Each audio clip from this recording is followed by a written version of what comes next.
All right, welcome in everyone. It's another weekly edition with BTB Analytics and special guests for the first time all season. I will not bury the lead. We will get him a full introduction just on the other side of this. You know the drill. We got game matchups. We're talking angles, best bets, and everything between. Let's start the show. Give a damn about a hater when I feel like it. Not today, not today, not today, not tomorrow. Get out my way, please. I'm trying to get paid. Not today. Yes, the first round of the college football playoffs are here. And so why not, no better time, in our opinion, than to bring in our first guest of the season and a very special one at that. So joining us for this episode is Parker Fleming, aka Stats of War on Twitter or the X, whatever you call it these days. If you're not familiar with him and you like football and are into analytics, then you're living under a rock. Featured CFP expert on the BetUS TV show and co-owner of collegefootballinsiders.com. Parker, how you doing, man? Kevin, Seth, great, man. Really excited to talk to you guys and got a ton of, brand new territory here. We've never seen a playoff like this. And so a lot of fun stuff to think about and get into these games. So thanks for having me tonight.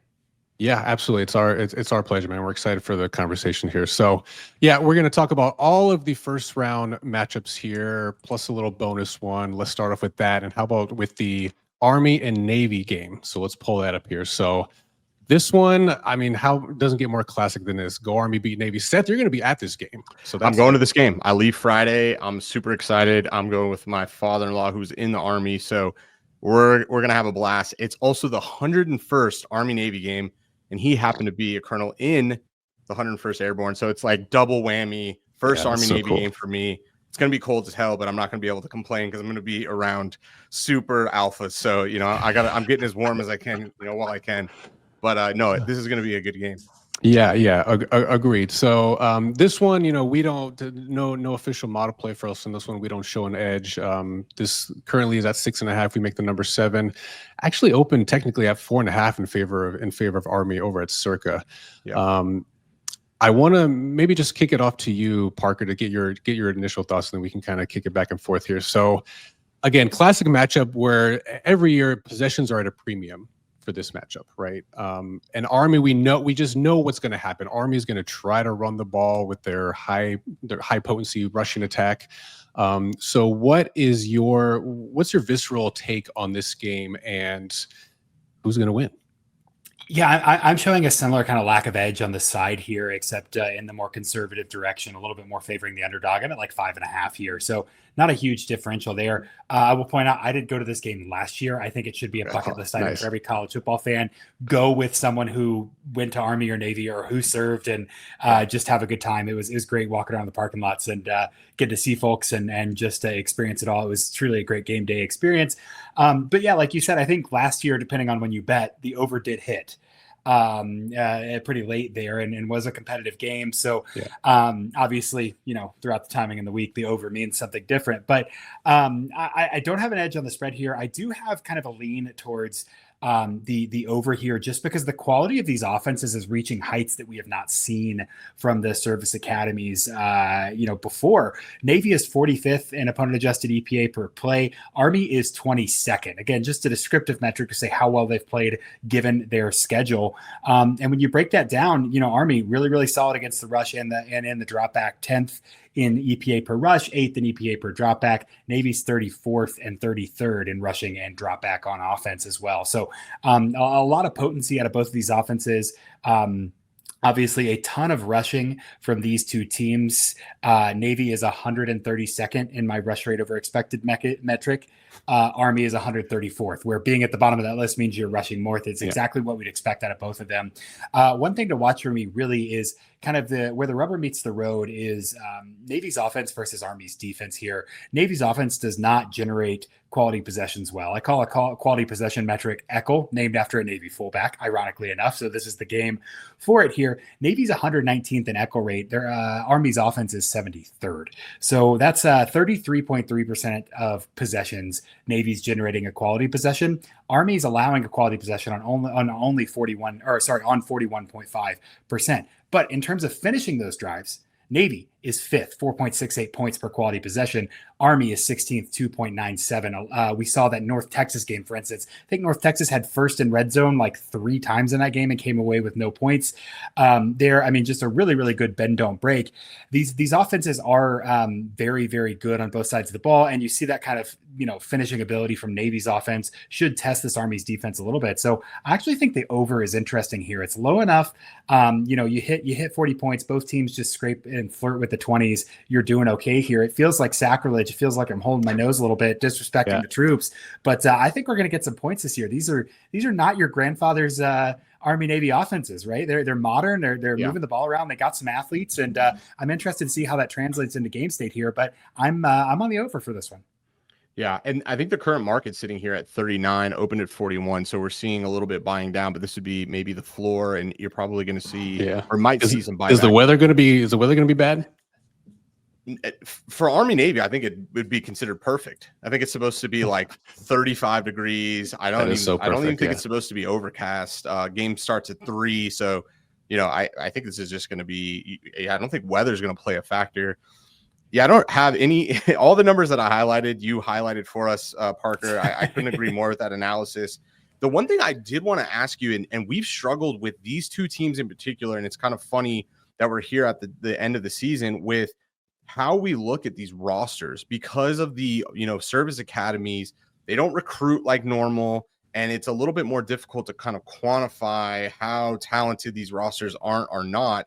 And this feels anecdotal, and if it is anecdotal, this Army roster seems to be a little bit in that next level tier, but maybe not as Navy. But for us, we're kind of having to use similar forecasts for these talents, and I think that that's playing obviously a role in the forecast for us and showing no edge. So curious on how you've look at these specific teams from that standpoint. Yeah, it's hard, right? Because you want to use talent, and one talent means a lot of different things. And in this game, it probably means as little as it does anywhere in college football. And I've tinkered around this year with trying to weight the talent composite, not just to say, let's weight the best recruit the most, but let's get some positional importance in here and how we can kind of tinker that. And, a little of this is looking backwards, but it was like, oh, Alabama actually wasn't number one. Like they were stocking up positions, but there were some clear weaknesses in where they're accruing talent. And I think that's one way to kind of get about that from a modeling sense. Obviously, I think of it as coaching a little bit in this game, more so than talent. Like, what are they doing with the raw materials? Because the raw materials are coming from a relatively limited array of possibilities here. And Army coach Matt Drinkall, cool guy on Twitter. If you're not following him, just took the Central Michigan job. And so there's a question, how's that going to affect them in game? I'm a little bit of the opinion that offensive line's a little bit more like, hey, get the snowball rolling. You do the work in the offseason. In season might not matter as much, but certainly something to keep an eye on there for Army, the Joe Moore finalist line that's played so well together. Both of these teams, know their tricks, but it does feel like every year each offense comes up with something else that we haven't seen. That's interesting this year because both offenses have looked just different and really funky. They've played common opponent and looked or common opponents and have looked good and bad against similar opponents. So wonder if there's diminishing returns on that there. In terms of talent, you look at like playmakers. I mean, obviously Bryson Daly or Carson Daly, as ESPN likes to call him every so often in a tweet there. I think Bryson Daly and Horvath, Blake Horvath are very, very good quarterbacks. I think they're very different quarterbacks. And that really is where, if you wanted to be on a side, I think if you were going to trust the numbers in this one and kind of trust a talent edge, you'd say, I think Daly's a better playmaker than Horvath. Not to mention, Horvath is a little bit banged up and has been uncertain. Obviously, I think he's going to be geared up to play for this one. But it's really, you have to look at it at units and just kind of think, okay, does the run defense matter here? Does the offensive line cohesion, who does that favor? That favors Army. If there is a playmaker or ceiling, who does that favor? And that's going to favor Army as well. So that's where you start to push this from, hey, I've got a slight lean to, okay, maybe that's the direction I would go, is you start to look at how these units have played together this season. Yeah, that's a great answer. For me, it's hard. I think I have to go just in that lean with the Army. They do seem to just have that extra little je ne sais quoi this season. But the commonality I think that sticks out in my mind is they both got pretty beat up against Notre Dame here. And so when you think about that real next level tier of talent and 4 and 5 star high proportion blue chip ratio teams, they didn't stack up. Both of these teams didn't. So what will that mean here? Obviously a lot on the line for bragging rights. And I think you're right. You're going to see, I was talking to my father-in-law. I was telling him like, hey, we don't want Army to win too much here. We don't want them to go to the playoff because then, they might not care about this game. And he's like, oh no, they'll care more about this game than the playoff itself. I thought that was funny. So yeah, I think for me, I'm going Army. What about you, Kevin? What's your thoughts? Go Army, beat Navy. Go Army, beat Navy. Yeah, no, I couldn't have said it. Couldn't have said it any better. Go Army, beat Navy, and let's go for the over. Why not? Let's just go full. Yeah. Full tilt. I should have. I just thought about this. I should have I bought an Army sweatshirt on discount from the Army athletic store, and I only wore it to the game because I kind of feel bad wearing it in public. Like I didn't serve. I'm not like. I'm just like, hey, it's a cool sweatshirt. I like this football team. It's no different than like an Oregon State sweatshirt or something. I think it's cool, but I feel bad wearing it, so I never have an opportunity to wear it. Yeah, that's so funny because my wife and I had that exact conversation because we were like buying. There's like special gear, maybe that's what you're referring to that they have every year. And so we bought my father-in-law this hoodie, and we're like, can we buy these hoodies? Because like when can we wear them, and like can we wear them to the game? Like, so yeah, that's funny you say that. Yeah, we found Go Army Beat Navy hoodies or beanies. Like we're like, okay, that's like that's as good as all you got to say is you got family that served, like then it's all good. Hey, you know what? I'm gonna find an opportunity. I pay taxes, dang it. Like I can wear a sweatshirt. Yeah. There you go. It's settled. That's the ultimate booster. Yeah. That's great. All right. Yes. Army Navy. It should be another classic, another fun one here. All right. In the books is that game. Let's move on to the first round matchups of the college football playoffs here. And let's head over and start with the Indiana and Notre Dame matchup here. I'm very curious to get you guys' take on this one. So this one opened at 7.5 and is pretty much still there. There's been only a bit of bobbing and weaving off that number in the marketplace, but it's largely there settled at the moment. Again, really no edge from what our numbers make it. We make the number 8 in favor of Notre Dame here.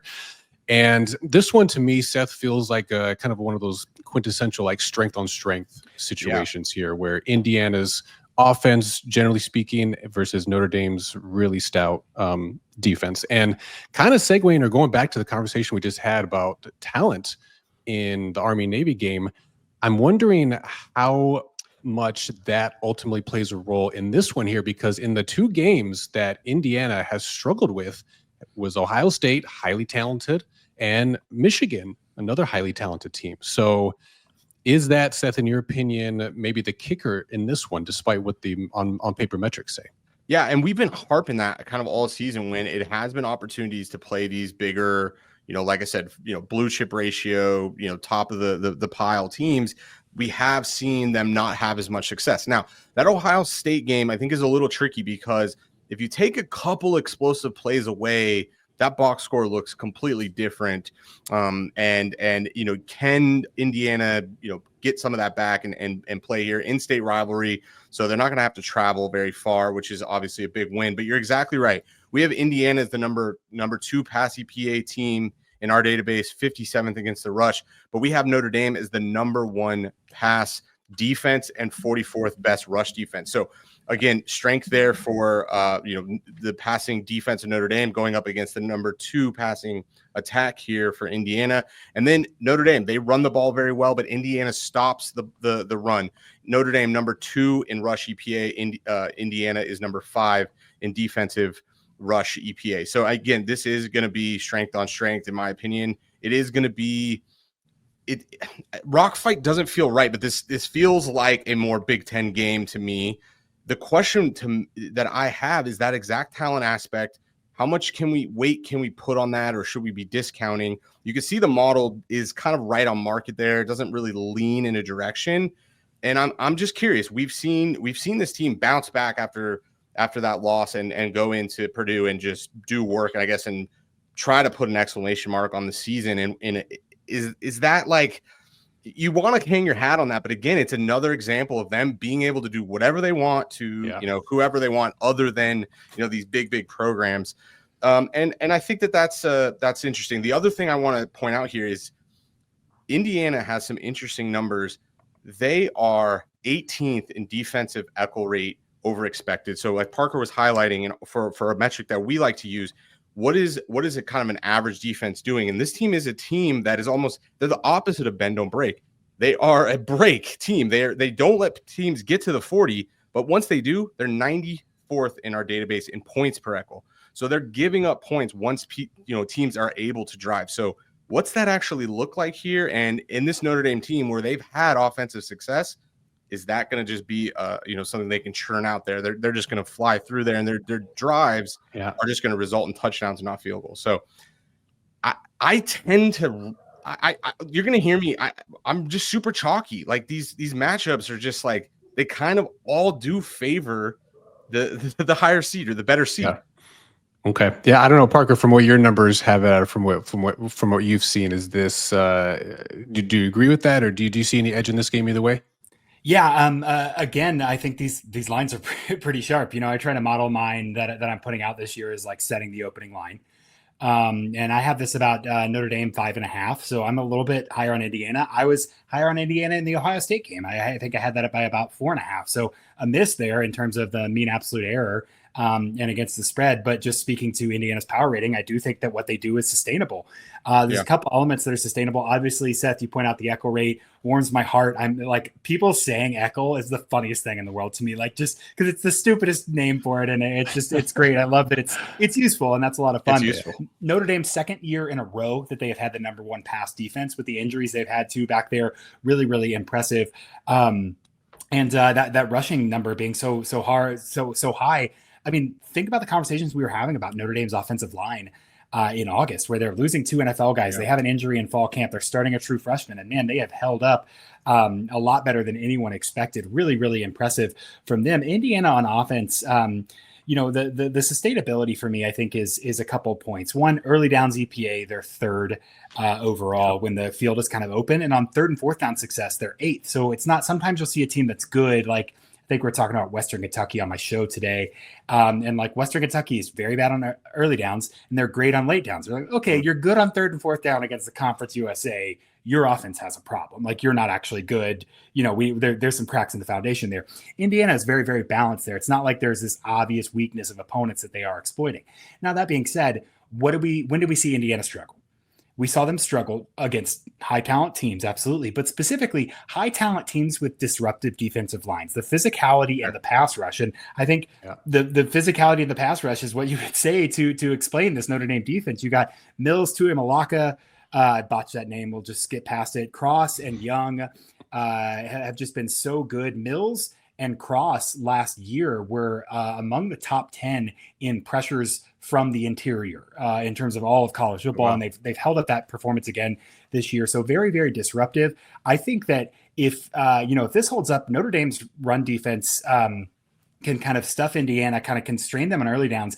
If you're getting into these third and even medium situations, you're letting this Notre Dame defensive line stunt, pin their ears back, do all sorts of weirdness, and just get after you. And I think that's going to be a really, really tough thing for Indiana to overcome.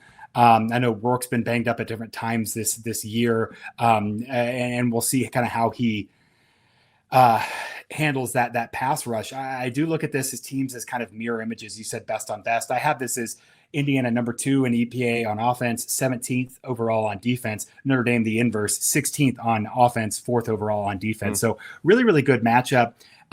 Slight lean towards the underdog there, but again, not a strong edge for me, just because I do think these teams are very fairly priced, and who, much like the Ohio State game, who can get that lucky break on the special teams and kind of control the game. Because Seth, I do agree on the box score. Like, that game was closer than it looked for the final score, but also Ohio State got up and just said, we're fine. Like, we're going to be okay. They, arguably didn't even want to score that last touchdown. And so did look a little bit different game state wise, but I think that's really, really important to watch here is if Indiana is forced to overcome a multi-score deficit, like, it's not happening. If Notre Dame can get out by even 10 points, it's not happening. Right. And so that's what you're really banking on, is kind of those early game state for Notre Dame here. Yeah. It's hard for me to see or disagree with it. Really, a lot of that, or what the numbers are kind of pointing to, and to kind of put a bow on the talent and the defensive line thing. The difference between these two teams, Notre Dame is number 9th in the country in talent composite rating, and Indiana's number 57th. Yeah. And 16 of Notre Dame's 58 4 and 5-star guys are on the defensive side and on the D line, linebacker or a DL specifically. So to your point, Parker, like they got guys, they got guys coming after them, so it's really difficult for me. And Indiana and Chris Ignati's they have to scheme up and draw up basically the perfect game plan for this one, or else it might be another long day for them. So winner in this one goes on to play Georgia. So it should be hopefully a good matchup to kick off the first round here. So yeah, and the market on this has pretty much been static. There was like 8s for a second, and then everyone's just sitting at 7.5. Yeah. So you wonder if Notre Dame's schedule is coming into it. That's kind of, the Notre Dame Twitter was talking about, we've dominated everybody we've played. And you're like, well, who have you? Yeah. Who is that then? And you wonder name if there's drop not somebody, please. Concern there. Yeah. No, that was old me on Twitter. Now we're on X. I don't deal with it anymore. Okay. That's fine. Gotcha. Okay. Good for you. Yeah. All right. I don't know. I don't know. I just feel like this could get out of hand, and I that's obviously recency bias. I'm very biased to that kind of that analysis that we've done, which is the talent disparity, and we've just seen the two data points where that of course comes into play. But yeah, I don't know. I don't know. I'd love to see Indiana have success. It feels like this is Notre Dame's kind of chance, but yeah. All right. Should be hopefully will be a good one. So, all right. Before we move on, appreciate you guys tuning in. This will be up on our YouTube page as well tomorrow around noon Mountain Time. Don't forget to like the video, please. Please subscribe to the channel as well if you haven't. We're here doing these weekly shows for you throughout the college football playoffs, and we'll be on doing the NFL show as well. So, moving on, let's talk about SMU and the Penn State matchup.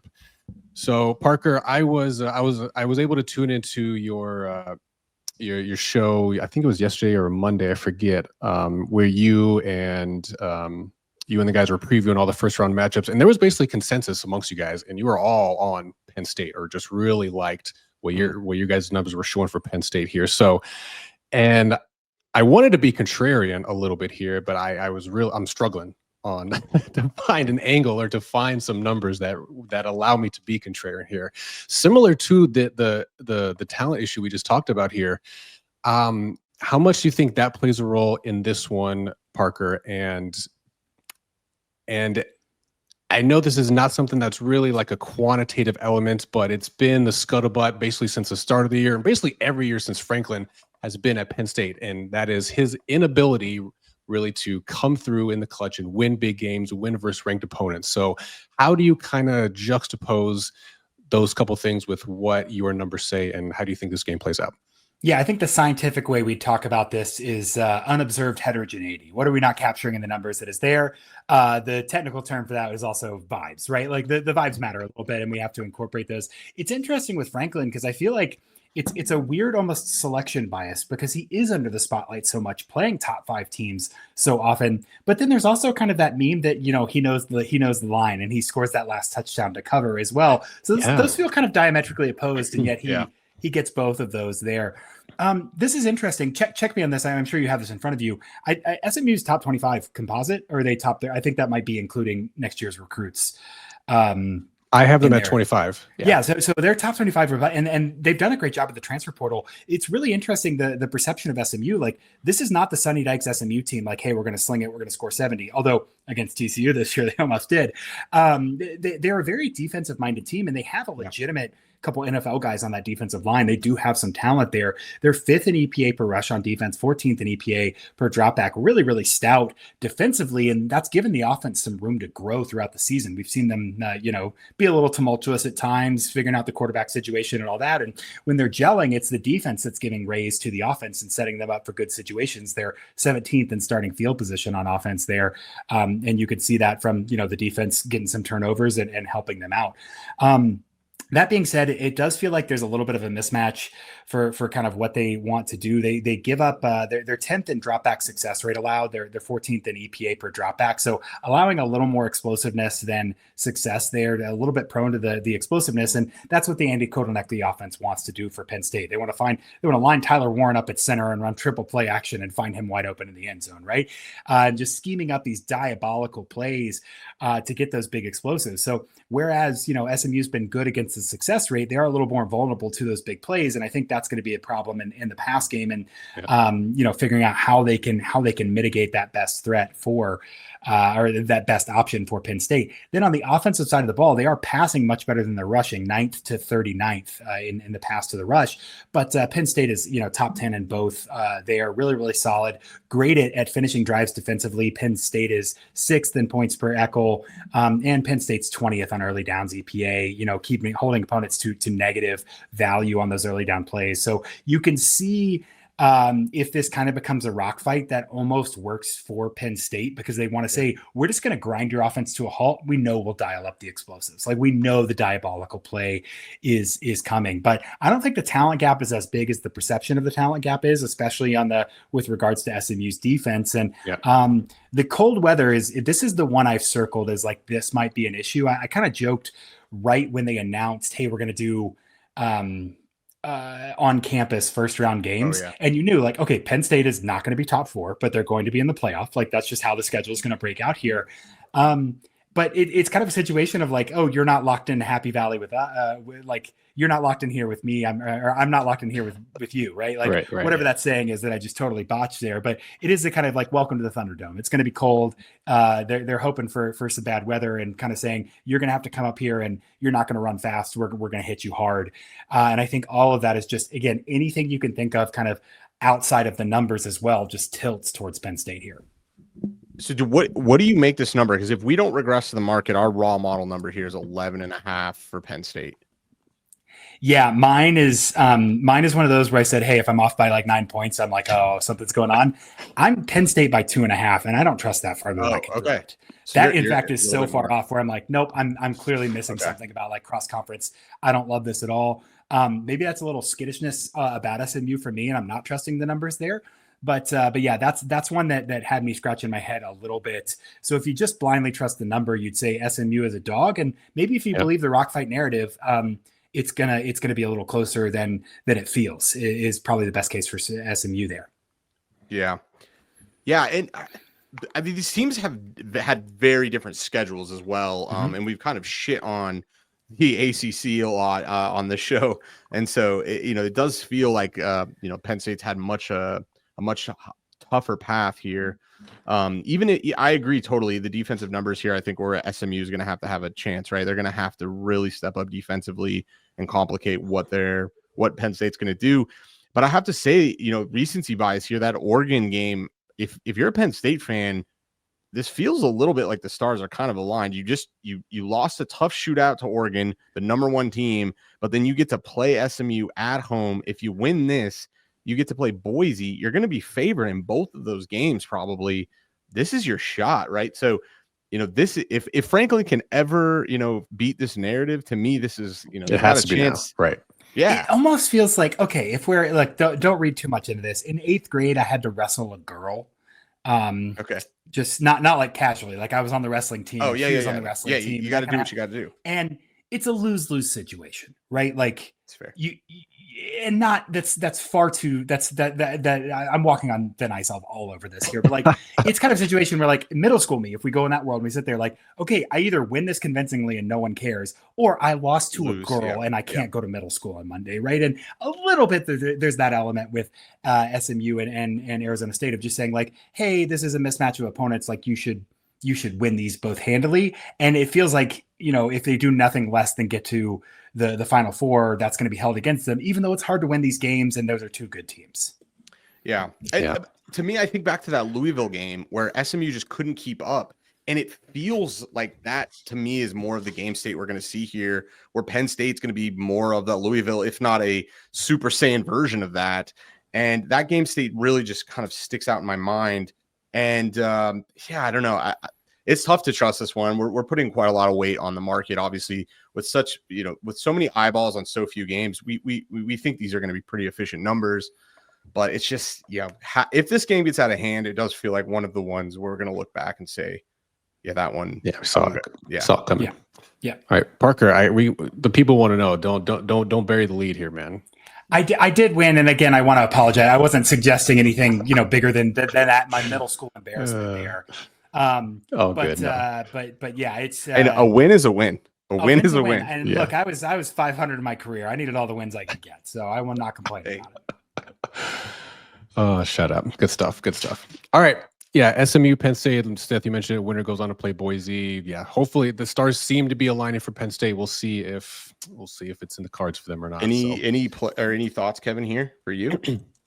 not additionally to open at 8.5, down to 7.5, back to 8.5. So it's just like Pinnacle's at 9 right now. When last I checked, so it's kind of hovering around there. But when you look at the quarterback play too, for me, like. They're actually Jennings and Aller are not all that dissimilar on a kind of a raw e-paper dropback basis. I see Jennings at number 10 and Aller at number 8. So both very solid, good quarterbacks in their own right. But again, to the point about which team, what's the environment? The weather plus the other team's defensive makeup is a better setup, and it's definitely set up better for Drew Aller. There's no doubt about it. And Mo Bamba, when it's like 25 degrees out and like 110,000 people like yelling at you, that's got to feel a little bit different coming from Texas. Yeah. No. Oh, yeah. That's right. That's right. No doubt about it. Yeah. They're used to playing in hot and humid southern. What part of Texas do they play in? SMU is in Dallas, just Dallas. Right north Texas. Yep. Okay. Yeah. So they ain't in Kansas anymore, metaphorically speaking. They ain't in Texas anymore. So, all right. That's we got 2 matchups down, 2 more to go. Let's roll through these boys. We got the next one up is Clemson versus Texas.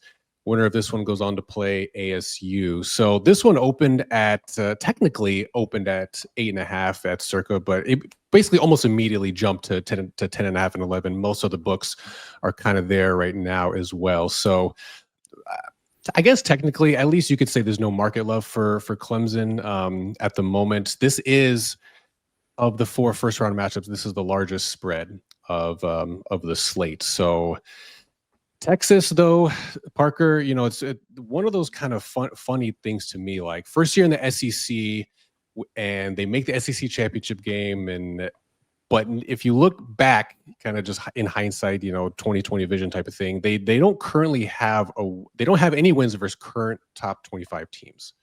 So you hear some scuttlebutt about, well, kind of what have they done, so to speak, and we go back to the conversation about SMU and the ACC schedule, like same kind of argument for Clemson in my opinion. But for the game state and the game script for this one, Texas defense again is really going to potentially cause some problems for Clemson. And if Cade Klubnik and that crew don't play basically a damn near perfect game, and or Clemson's defense can't generate some high variance plays, turnovers. I think they're number 2 in turnover margin this year in the country, or tied for number 2. That is, what is the path for Clemson to pull out a cover and or win here, if that's possible? Yeah. This one's really, really interesting. I think this is the one I have the strongest feeling on, just because this number got so big. So I've got this at about 8 here, and I think we just look at coaching advantage and talk about Dabo in the postseason with time to prepare, like he's been there before. And Clemson does have a lot of talent. That offensive line is stout and experienced up and down. And Jake Brenningstool is an NFL guy. You wonder about the health of Phil Maffa per se. I know that they kind of admitted he was a little banged up. And you looked, and some of his numbers don't make sense. I was tweeting out that graph of like missed tackles force and yards after contact. And he's pretty good at yards after contact, but he doesn't force missed tackles often. And you're like, oh, okay, there's some physicality there that maybe is a little bit lacking, just because is that injury, is that scheme, what's going on? That Garrett Riley offense really wants to generate those big plays. You see that in the split from EPA and success rate. They're 29th in success rate, 21st in opponent adjusted EPA per play. So they are more explosive than they are successful there, but they're going to have to run the ball. And that's a tall task against Texas. So not only Maffa, but isn't their backup? Didn't he also get injured last game too? And he's potentially out. Haynes, excuse me. Yeah, I think he went out too. So I think there's a couple, we got a couple weeks guys can get dinged up and healthy, but there is some uncertainty there for sure. Looking at this Texas offense is just fascinating because Sark is great, and you see NFL teams running his stuff on a weekly basis, and clearly has a lot going. Texas cannot shake this bug where they cannot finish drives. They're 9th in quality possession rate and echo rate, and they're 43rd in points per echo. That's better than last year, but that's a very low bar. We saw that plague them. We knew that was going to be an issue. I think the Alabama game, they won by 10, and they probably left 16 points on the board, and you were like, Yep. You got to be able to get some of that there. And then we saw against Washington, they even had a chance at the very end and couldn't drive it home. And at some point you're starting to ask, okay, is it a Sark thing? Is it a wide receiver thing? And you're like, it might just be Quinn Ewers processing in the red zone. Like that just might be a thing that we're dealing with. He hasn't taken the step that we've hoped. Obviously really young, a lot of football left to play for him. But even though he's been in college forever, he's still very young. I think that's the path for Clemson there is like, can we press this advantage in the plus in the red zone and keep Texas to field goals instead of touchdowns, not give up the big stupid play, really force these receivers to make separation, really force Quinn Ewers to pass in tight windows in a way that he has not been able to do. Gunnar Helm, really good weapon. They go to him a lot. Can we kind of stifle him as well and kind of box them in? And then can we run the ball consistently? That's the piece that's a little bit harder here. So the path to the upset for Clemson just feels a little bit more tenuous. Now, keeping it close, I think that finishing drives ability for Texas is really, really going to stand out here, and the kind of preparation angle that goes in favor of Dabo. So this feels like too big of a number. This might be one that, get egg on my face and look back, but I think that this would be stronger for me to say, I think Clemson at 11, this doesn't get to that big of a score. Yeah, and this opened at 8.5, and it's got bought all the way up. And there's retail books that are getting cute. I mean, you can get 11.5s, 12s. They're trying to get 12s now. Yeah. I just think if you go blind, like Dabo with a double digit spread, Dabo with time. Yeah. I don't know. Yeah. 12s switched. Sorry. Yesterday was the last, the 12s got eaten up, but 11.5 over at BetMGM, just kind of daring you to take it. I think, I'll add to that. I don't necessarily think Clemson can win here, but from a covering standpoint, I think if you're Texas, we're in our database, they're 18th in pass EPA, 70th in rush EPA, but Clemson is 15th against the pass and 105th against the rush. If I'm going to do something, and they showed this in that Georgia game, they were willing to run the ball for negative yards and, negative EPA plays. If that's kind of the pathway here to beat Clemson on the ground, it looks like they are willing to run the ball and kind of switch from a team that is, pass first to maybe run a little bit more. That's going to eat up clock, right? And to your point, Parker, like if that is something new for them, does that exacerbate this kind of, them not being able to finish drives? Or is that when they try to flip the switch for Ewers to throw whatever and they can't do it? And we saw that kind of game script play out in the Georgia game. So I agree that this number is getting to heights here where how high really can it get? Where we've moved through a number of key numbers here. So 11 seems to be the number because Circa now is at 10.5. So someone bought the 11. Yeah. So. Yeah. I think if Texas ran more or schemed up some different types of stuff, maybe even with Arch Manning last week against Georgia, I think that game maybe looks a little bit different. That was kind of my thought going into that game last week, is that they were really going to try to attack Georgia on the ground and even dial up some cute little fancy packages with Arch Manning, but they didn't even really try that. And an incredibly small sample size, obviously, here, but when they've trotted Arch Manning out there, particularly to run the ball, they've been quite successful.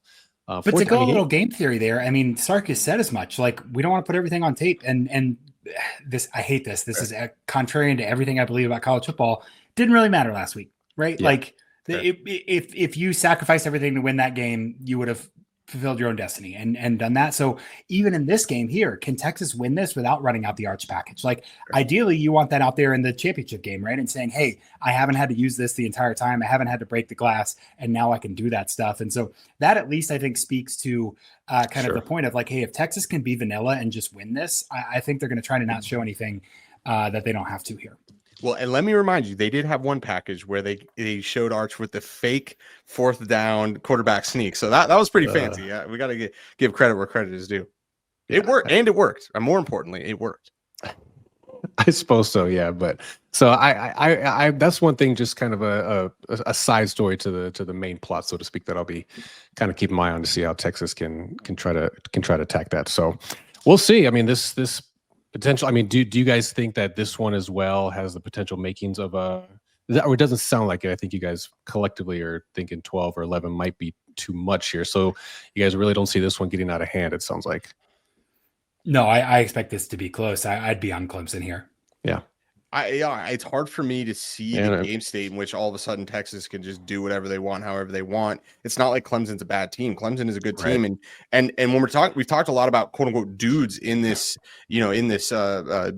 live today. Like Clemson has dudes. Like people forget that because they're not who they were 4 years ago or whatever. But this is still a highly recruited team with really talented 4 and 5 star recruits. So this isn't a fall off there, and I people I think may forget that.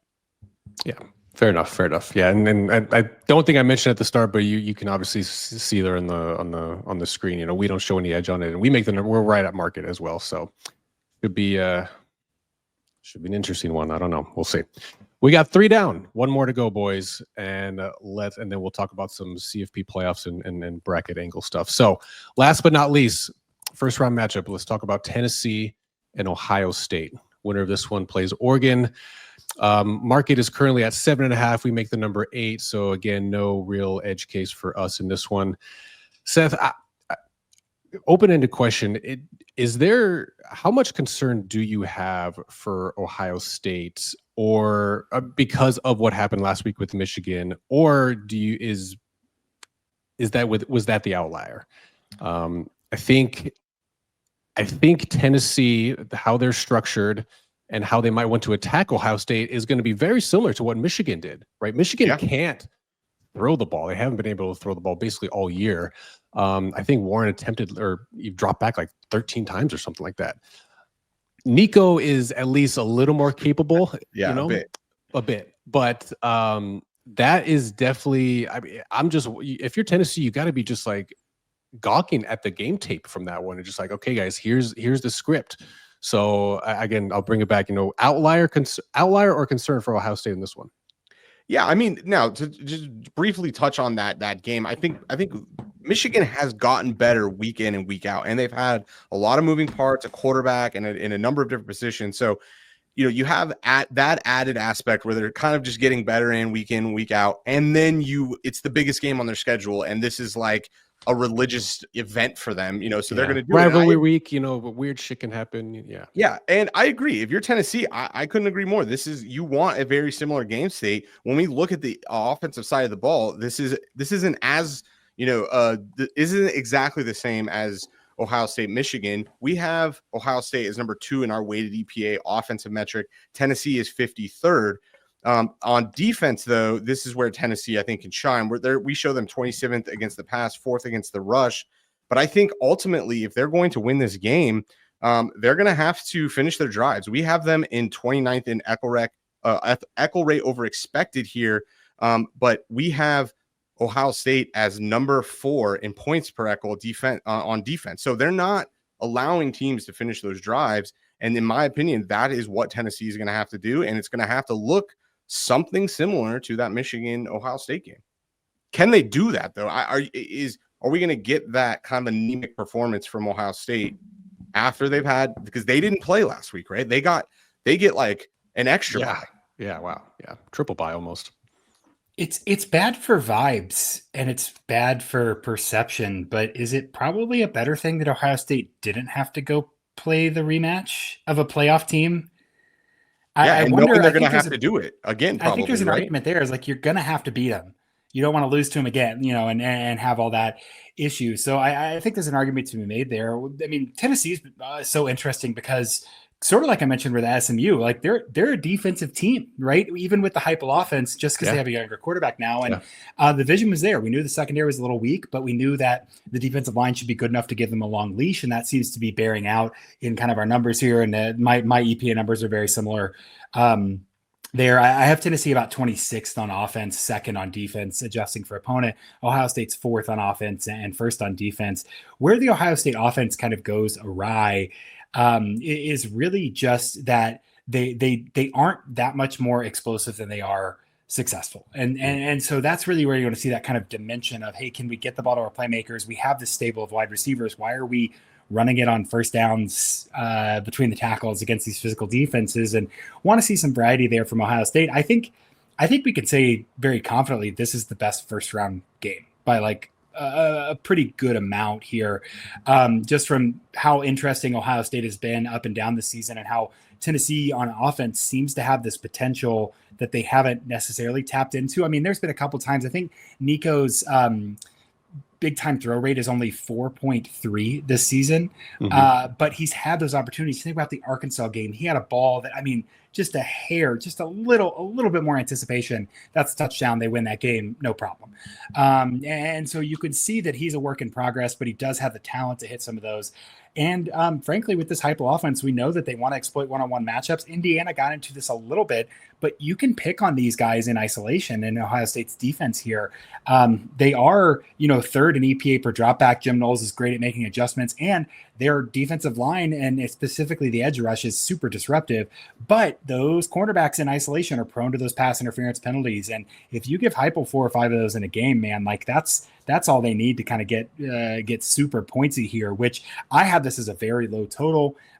Looking at this, doing some math, 40 something, which is just, low 40s here. I think the defenses should dominate, but if Tennessee can kind of flip the script and steal a couple scores and get this pointsy, I think that they could really put some pressure on Ohio State's secondary, and then make Will Howard have to make the consistent plays to keep them up.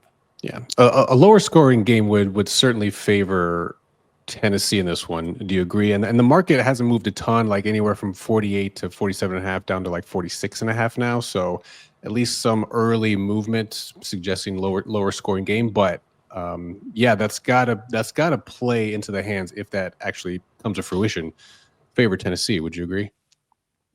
Yeah, I think so. Just because the more opportunities you give Ohio State to make mistakes, it feels like the more they will acquiesce.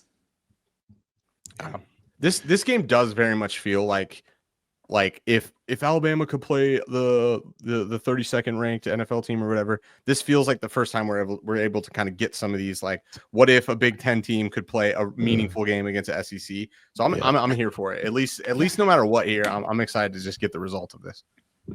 Yeah, I mean, to Parker's point, I think this one opened at 7.5 now. I guess Indiana and Notre Dame also have the same spread as well, but are you guys surprised, generally speaking? Number one, Parker, you mentioned a couple games where your numbers are a little off from market, but for first round matchups, and maybe this is a good segue into just the broader CFP landscape in general, with how the first round matchups, how the market is rather digesting this first round matchups, and there are no one score spreads. Is that at all surprising to either of you guys? I don't think it's super surprising to me, just from think about the conversation of best, first, most deserving, and all the nonsense we've had about the selection, all that. Clearly we know that some of these teams are flawed and limited in certain ways. And it's, do they deserve access to get on the field and be able to play, or, we have the power rated lower. So I think that kind of speaks to some of this. And it doesn't feel like anybody in these first round matchups is really there outside of the position they put themselves in. People played themselves in, in looking at the buys, Arizona State and Boise, got some bounces and were better than their competition. But you look at Tennessee came up short in key moments. Ohio State came up short in key moments. Clemson didn't look great against quality competition, but beat all the bad teams on their schedule. Penn State clearly towards the top, but again, couldn't overcome that Oregon team. And so you look, everybody's kind of played themselves into these slots here. And so it does make sense to say like, okay, the way the landscape broke, there are good but flawed teams on both sides here. And then clearly there's a divide between the guys who got in versus, the best power rated teams. Yeah. And I think also something, going through all these numbers and, preparing here, you also remember that the committee has a lot of these stats. I don't know if they have echo rate. I hope they do. But, so you end up looking at this and you're like, yeah, like the higher rated seed is just ever so slightly better in pretty much every single one of these metrics. So, I'm not saying it's the only way that they're seeding these teams because like Parker just highlighted, it has a lot to do with how they finish and their record and all these things. But, they're obviously are looking at some of this stuff. And, I think it bears here that, then you just end up with the better teams being favorited. And, in this case, power ratings just kind of the math works out. Yeah. You don't have any, you have some pretty long shots. It feels extremely chalky to me, which is very dangerous. Our model likes pretty much, it doesn't really like, but it leans in those directions of pretty much all the favorites. I can kind of create a mental model that validates this. Clemson seems like maybe the one that's a little tricky, but I don't know. Okay. All right. Well, let's keep this conversation going in a slightly different angle here. So let's pull up the bracket and talk and zoom out a little bit here. So take off the maybe more analytically inclined hat for a moment and put on your Nostradamus hats for a couple seconds here. So seeing how the bracket is shaking out or where the seedings are here. I guess let's just get into some good old fashioned kind of predictions here. And then I want to talk about also some, potential, some sims that we ran and some potential value on the board that might be left still. So Parker, as the, again, first and inaugural guest of the show here, what is your visceral feeling for who got the best break in the bracket and who do you like to be the matchup for the championship game? Yeah, so I think it's almost a fact, inarguable at this point that Penn State benefited the most from losing. Yeah. Just they're getting SMU and then Boise. Obviously, you've got to overcome Georgia or Notre Dame. And so that's a pretty big hurdle here. Oregon State, Oregon, a team, they get a team they've either beaten in Ohio State or a Tennessee team where on offense shouldn't really be able to match up with them. So that feels kind of nice. And I do think that, a team like Arizona State, I'm not optimistic about their chances of moving forward. Georgia got a little bit of a rough deal here because I think Notre Dame is going to be a hard out. I think Georgia should be able to beat them, but it does feel like Notre Dame is underseeded at a 7.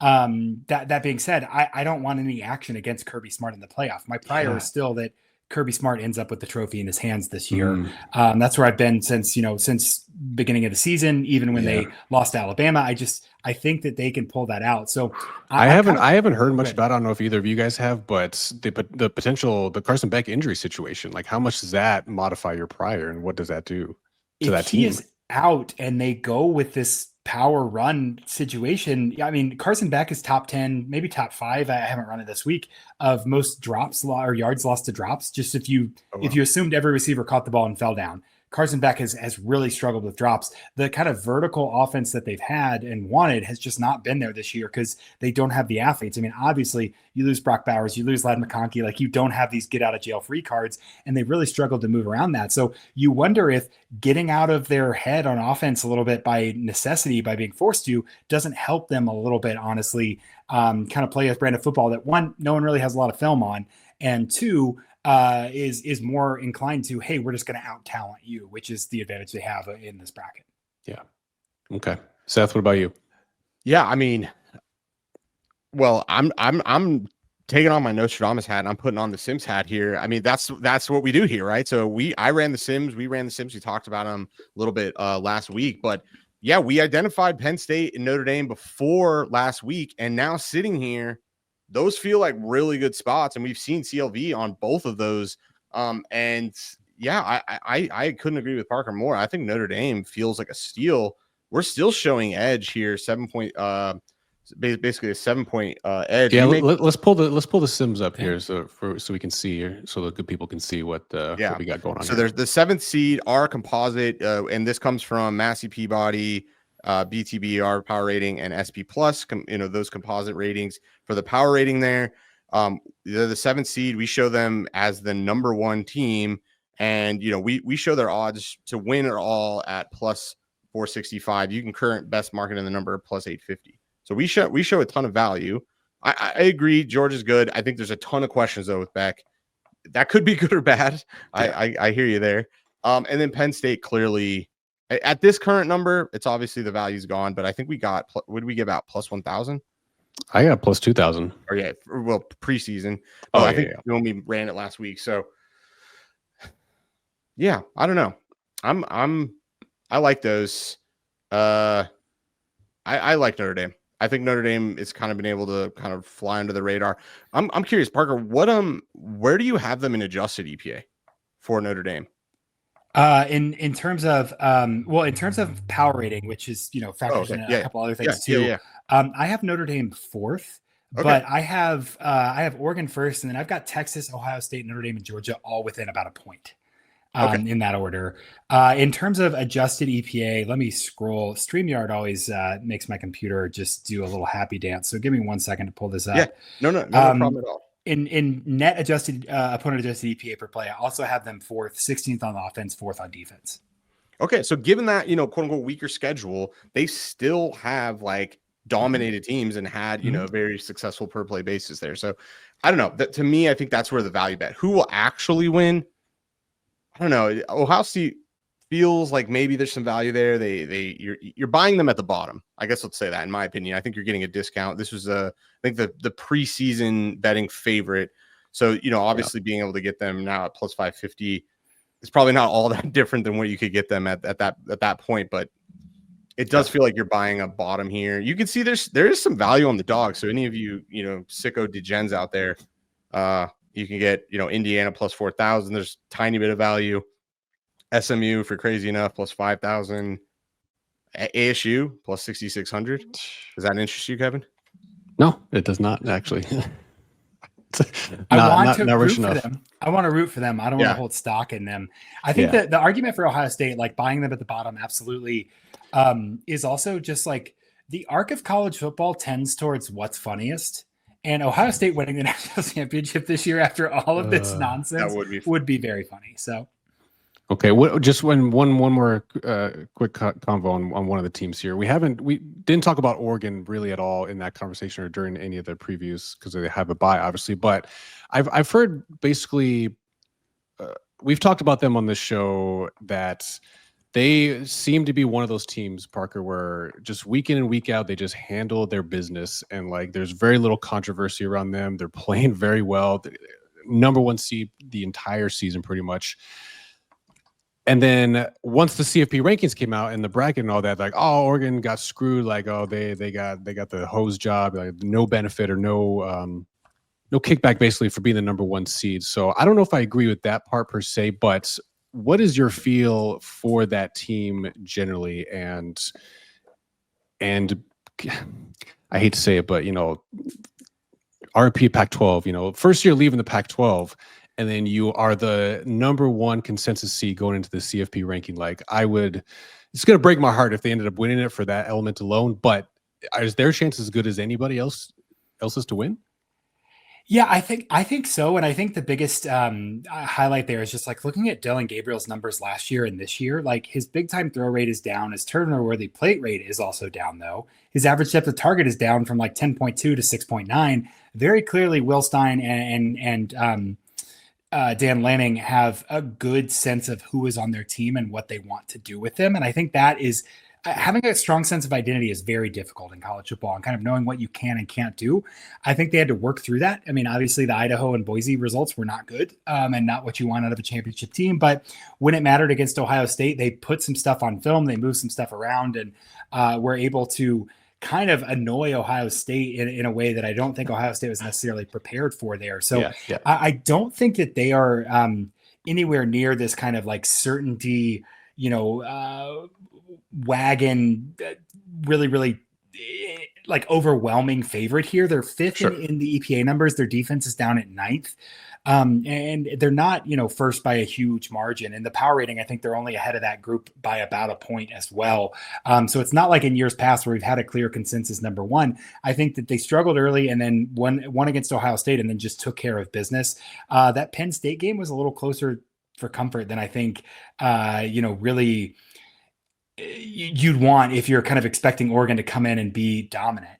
I like I did mention, like the Tennessee Ohio State matchup, I think is actually favorable either way for Oregon there to get there. And then, you're hoping Arizona State or Clemson can do something crazy and you don't have to face Texas just because you want, maybe some of those overseeded teams in there. But I'm not as optimistic about Oregon just because I don't think they're as dominant. I think they're resourceful and I think they're super talented, but I think it's going to be hard fought kind of. I don't think we're going to see like Oregon just blow out this bracket and win the championship. Yeah, I think a couple look ahead lines for them, just because people love to do that these days. I think it was 4.5 against Tennessee, and I think 2.5 against Ohio State. So to your point, yeah, it's not like the market's going to have a bunch of love for them either way. So I don't know. It's going to be very. I'm one. Yeah, my pick is my pick is Oregon. I'm going chalk. Oh, you said it feels chalky. Very chalky. And yeah, and not controversial at all. But yeah, I just think kind of for some of the reasons that Parker mentioned, but also just the vibes, man. The vibes are high with the team, in my opinion. So it's just as much about vibes as it is what the numbers say, in my opinion. So yeah, I don't have any positions on them, especially now. But yeah, I think they can definitely win it all. Have you seen the Dan Lanning Inglorious Bastards like hype video that he did for Washington? Okay, when you're done with this, please Google Dan Lanning Inglorious Bastards. They are on when you're talking vibes, these are some of the craziest vibes I've made. Really? I missed this. Okay, I'm gonna have to check this out. No spoilers here, but it is maybe the best 4 minutes I've seen. He's just on some next level psychological warfare, and these dudes are ready to go. And I don't think I've ever seen anything like that. So vibes do seem high for Oregon, and they do seem to be peaking at the right time. This is a team we've struggled with early in the season. We bet against, the classic UCLA, who was just the ATS slayer this season. But Oregon struggled in the beginning, and then they've kind of just done what they need to do, get better week in, week out, and they do seem to be peaking right now. So could be destiny. Could be. All I know is I'm ready for the matchups to be here. We still got basically another week, another 8 or 9 days before they actually kick off from when we're recording this, but it's finally here, and when it is here, it's going to be a glorious couple of days. So Seth, good as always, man. Parker, very, very much appreciate your time and joining us this week. I want people to hear from the horse's mouth. Or whatever you're cool and comfortable with, man. Where can people find you again, and what do you got going on right now? Yeah, thanks so much for having me. Really appreciate it. Enjoyed chatting with you as well. You can find me on Twitter at StatsOWar. You can find me Tuesdays and Wednesdays at 1 o'clock Eastern on the BetUS College Football Show. Just search BetUS NCAA and it'll pop up on YouTube there. And then NCAAinsiders.com. I have all the previews. You want to get into look ahead lines, you can go to the matchup generator and start to compare across some schools as well. So check those out as well. Okay. All right. It's been real. We'll be back probably a little over a week from now. I don't think we'll have another show until after the first round of games go. But nonetheless, it's been real, boys and girls. Appreciate you guys tuning in. Until next time, we'll see you. Take care.